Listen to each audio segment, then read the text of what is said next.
La suite de Bonsoir Lyon. Dans un instant, on parlera de choses qui fâchent. On va revenir sur l'élimination des Bleus hier à l'Euro, défait par la Suisse au tir au but. On en parle avec notre invité ce soir, Sidney Govou, ancien joueur de l'OL, de l'équipe de France actuelle, consultant Canal+. On en parle donc dans un instant. D'abord, le rappel de l'actualité. La campagne de vaccination est-elle en train de marquer le pas? Plus de 30 millions de Français ont déjà reçu une dose. Près de 20 millions sont totalement vaccinés. Mais depuis quelques semaines, on note une baisse des prises de rendez-vous pour les premières doses. Au centre de vaccination de Gerland, les rendez-vous sont effectivement moins nombreux qu'au début. Mais pas de quoi s'inquiéter, nous dit-on. 2500 rendez-vous quotidiens sont assurés sur place. Des incidents hier soir en presqu'île pendant le match entre la France et la Suisse. Une rixe a éclaté entre les rues de la Monnaie et la rue Mercière. Un groupe d'individus cagoulés issus de l'ultra-droite est venu en découdre avec des barres de fer et des ceintures notamment. De violents coups ont été échangés. À ce stade, il n'y a pas eu d'interpellation. Et puis les autorités prennent les choses en main pour sécuriser la montée de Choulan dans le 5e arrondissement de Lyon. L'axe a été le théâtre, vous le savez, de 2 accidents dramatiques ces dernières semaines. Il faut dire que les limitations de vitesse ne sont pas toujours respectées à cet endroit. Le radar pédagogique installé il y a quelques jours n'est qu'un début.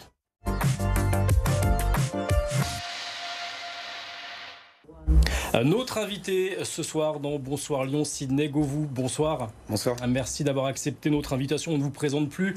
Ancien joueur de l'OL, ancien joueur de l'équipe de France, actuel consultant chez nos confrères de Canal+. Bon, le réveil a été difficile, j'imagine, ce matin. Oui, tout le monde ne s'attendait pas à cette défaite. Déjà au début du match, la France était favorite.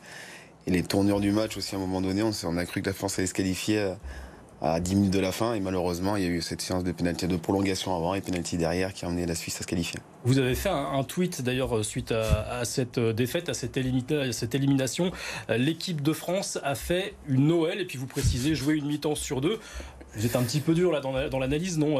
Et pour l'équipe de France et pour l'Olympique Lyonnais, non? Non, je pense que je suis assez réaliste. À l'OL, je les suis régulièrement, donc je sais que le problème, ça a été souvent cette saison, voire depuis plusieurs saisons, c'est de jouer qu'une mi-temps sur 2. Et c'est ce qui s'est passé hier soir avec l'équipe de France. Sur le papier, il n'y a pas photo, l'équipe de France est largement supérieure. Mais voilà, l'équipe de France n'a pas joué la première mi-temps. Je ne pense pas qu'on perde le match en fin de deuxième mi-temps. On le perd vraiment parce que la première mi-temps n'a pas été de qualité.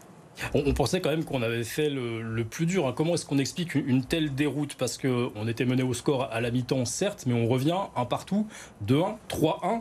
Là, on se dit que c'est plié. Les Suisses reviennent. Comment est-ce qu'on explique une telle déroute? C'est le mental qui a flanché? Je pense pas. Peut-être un petit peu de suffisance. Alors c'est peut-être un peu dur, mais quand vous menez 3-1 à ce moment-là du match, et ben voilà, il y a des gestes à ne pas faire. Je pense au ballon de Pogba perdu dans le milieu de terrain, qui essaie d'enchaîner certains dribbles. Je pense à Kimpembe qui est très très loin, qui découvre là sur l'égalisation. Ça fait preuve un peu de suffisance et aussi peut-être il y avait de la fatigue. Je pense que cette équipe m'avait l'air un petit peu fatiguée. Donc ça, plus ça. Avec la chaleur peut-être aussi? La chaleur, c'est généralement la même pour les deux. Donc donc c'est quelque chose que je n'aime pas trop en parler parce que des équipes ont eu chaud. Les Suisses avaient eu 3 jours de récupération en plus, si je ne me trompe pas. Ça, par contre, ça peut jouer, surtout sur une saison qui est assez compliquée après le Covid. Donc, c'est des saisons qui ont usé les organismes. Les joueurs français jouent souvent dans des grands clubs européens, donc plus la Coupe d'Europe. Donc, forcément, il y a un aspect physique qui est important. Est-ce que la déception n'est pas d'autant plus grande qu'on avait peut-être mis ces Bleus sur un piédestal? On en faisait les grands favoris de cette compétition. Je pense que logiquement, au vu de l'équipe, des joueurs qui composent cette équipe de France, l'équipe de France était favorite. Maintenant, voilà, ce statut de favori, il faut l'assumer. L'équipe de France est quand même l'équipe championne du monde en titre, vice-championne d'Europe. Donc forcément, les adversaires avaient envie de battre l'équipe de France. C'était devenu un challenge pour tout le monde. Donc être favori, c'est bien. L'assumer, c'est encore mieux. Ça n'a pas été fait sur cette compétition. Bon, c'est bien de vous avoir sur ce plateau ce soir parce que la Suisse, ça ne vous rappelle pas forcément des bons souvenirs si je ne m'abuse.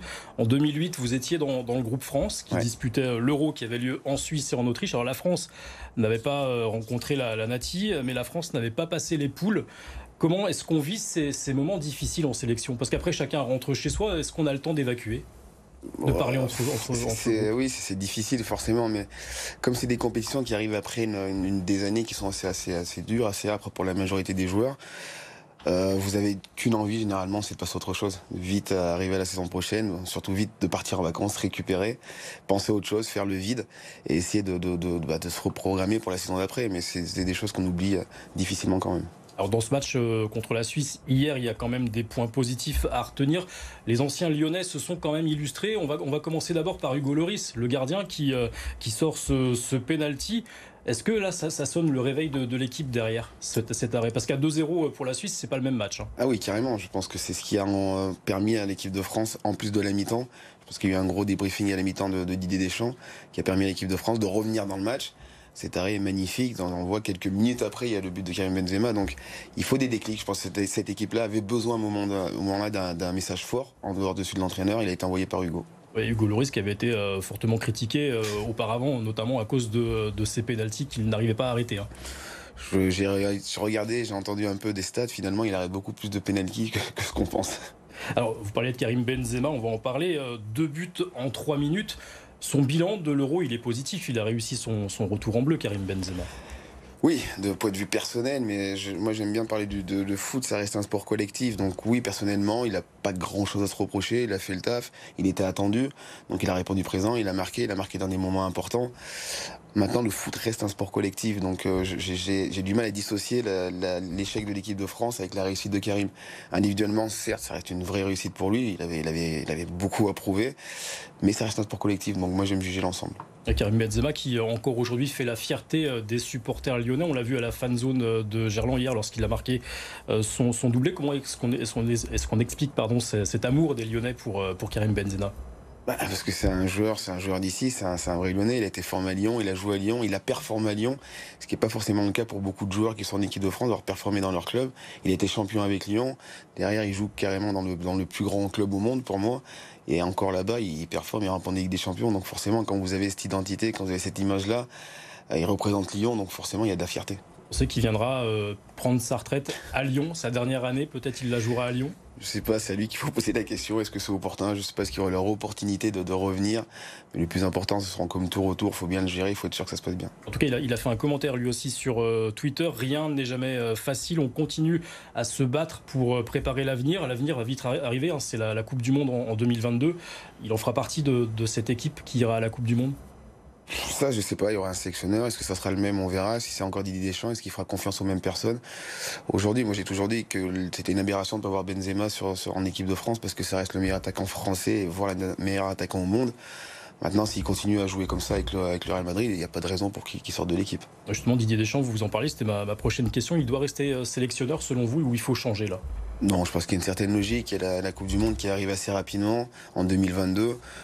Donc oui, non, il a un contrat qui court jusqu'en 2022. Je vois pas l'intérêt aujourd'hui de changer de sélectionneur. Faut pas tout chambouler, ça perturberait l'équilibre de cette équipe de France. C'est surtout un non-sens. Voilà, il a signé un contrat, on l'avait annoncé jusqu'en 2022. Certes, il n'a pas atteint les objectifs qui étaient la demi-finale de cet Euro, mais il faut regarder de façon globale. Est-ce que ça apporterait quelque chose à l'équipe de changer d'entraîneur aujourd'hui? Je suis pas sûr. Il aura une discussion avec son président, il prendra une bonne décision. Zidane ferait un bon sélectionneur par la suite?